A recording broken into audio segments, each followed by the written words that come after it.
to discuss poverty in this video. Do you think is it possible to put an end for poverty, not in one country, I'm talking about worldwide, so that each person on planet Earth will be able to own a house for almost $500,000, fully paid, no mortgage, have $1 million bank account, a convertible car, and another car, and be able to have enough income to live with dignity? It might be possible if we do 5 things. This is only a suggestion. First of all, eliminate worldwide what is called law enforcement agencies, which I would also include the armies that we spend, when I say we, I mean mankind, spend trillions and trillions of dollars for it. You go and see some cool countries where they're facing a severe famine, and then all of a sudden you see tanks, artillery, weapons, fighters, and then their own people are starving to death and they're begging for international humanitarian aid.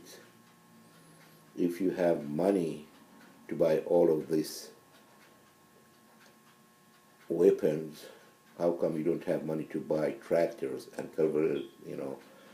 agricultural machineries, textile machines, build your country? But weapons, it's easily available to any countries, and what's funny, it's available for both fighting sides, for both armies that's fighting each other. So when I say that also include, if we put an end for poverty, most probably we do not need all this police forces and legal system, which is in the first place is designed to help to protect the interests of the wealthy people. If you got in trouble and you feel rich, you can get 2 or 3 or 4 of the best attorneys you can afford, while somebody that's homeless, broke, we know what's going to happen. He's going to jail. He's going to be punished. And then we know about judges. Yeah, they're the most angel people. They're so nice, they're so good, and they will only try to look after the interests of the average person. We know who put them in their jobs. Somebody who make $1,000, $2,000 a month, put them in their jobs, tax people, tax money, and they do good service of prevailing justice. All what's so-called law enforcement agencies basically will be helping wealthy people. And same thing goes when they don't produce nothing for the society. They don't cultivate land, they don't pick up fruits, they don't fix your cars, they don't, you have to work, or we have to work, and hand them the money to do what? To enforce law.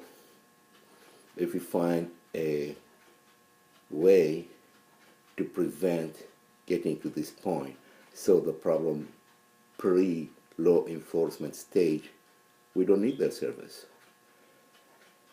And that's on number 1. Number 2, all the temples worldwide. When I say temples, I mean most church synagogues, everything like that. I'm going to call them temples from now on.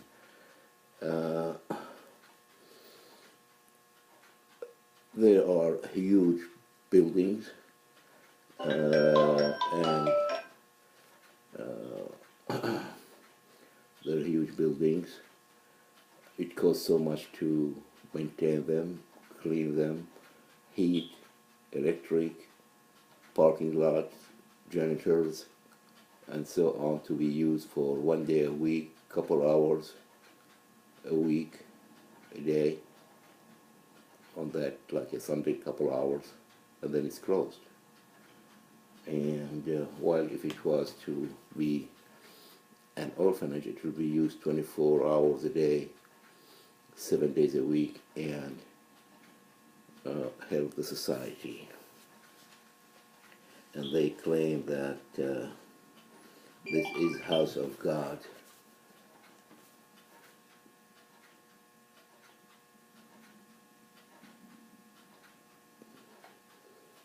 To use it,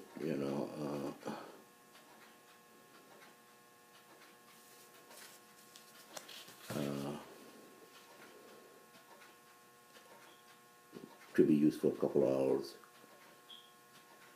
Churches there are only, and look at it like this. You go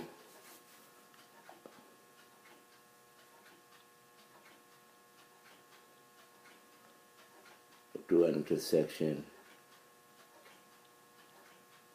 and you see 4 gas stations competing. The next intersection you see 4 churches, Catholic, Protestant, Orthodox, whatever, competing also. And if you try to tell them,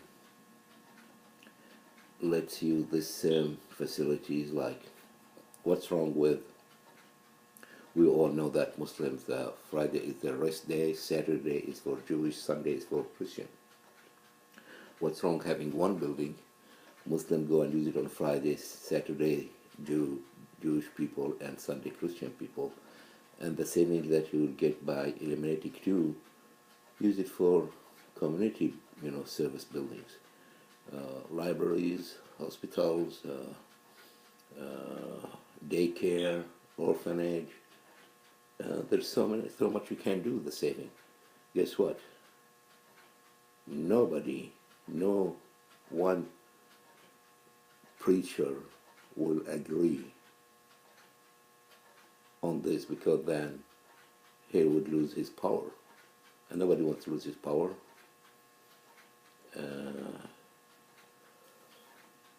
Most of the time, average people, they find it very difficult even to pay the heating for their own apartment. We're not talking about mansions here, we're talking about apartments. Can you imagine how much it costs to heat a huge church with high ceilings? And they also have all these tax exemptions. Heating and cooling, electric bill, I can't, I don't know how much that bill would be. Snow removal for this huge church parking lot, how much they spend. Now they'll come and tell you they have to cut busing, school busing. Why? They don't have the money to do it. They have to close the libraries like 2 hours earlier. Why? No funding. And you go pass by a vacant lot, good-sized vacant lot, and a couple of days you see a sign says future site for whatever church is, and 3-4 months it's all done. Money is easily, readily available, and to build a church, but for other humane purpose, community activities, they always have problems raising money for it. This is very strange. And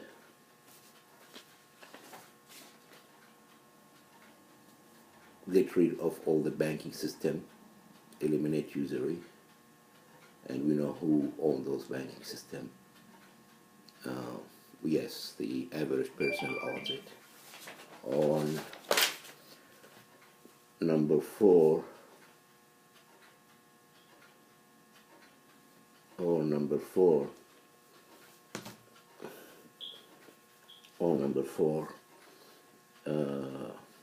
liquidate all the assets that the Vatican had, all the wealth and treasure they have.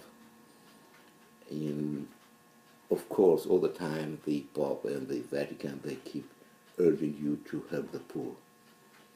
When you ask them to help the poor, it's like you said nothing. It's like they don't hear that.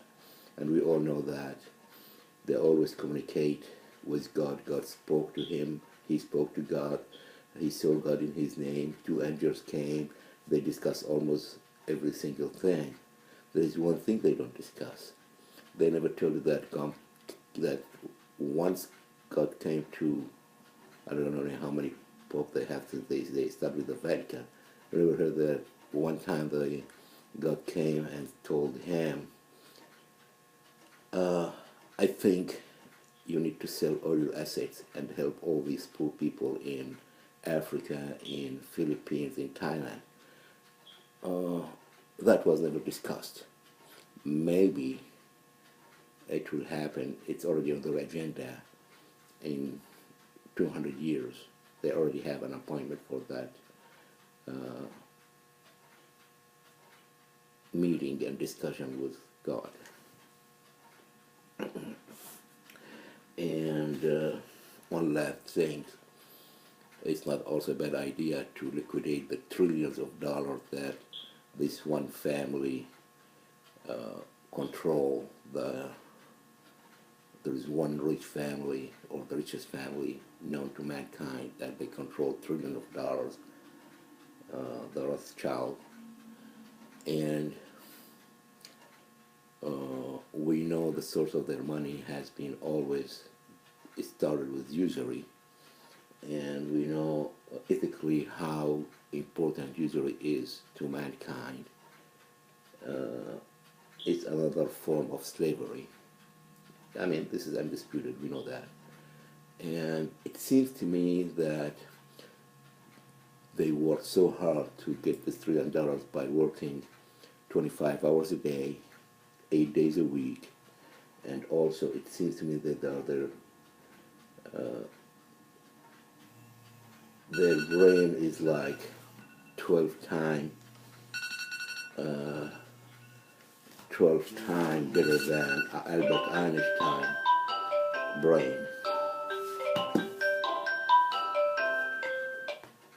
And yeah, it has to be 12 times better than Albert Einstein's brain.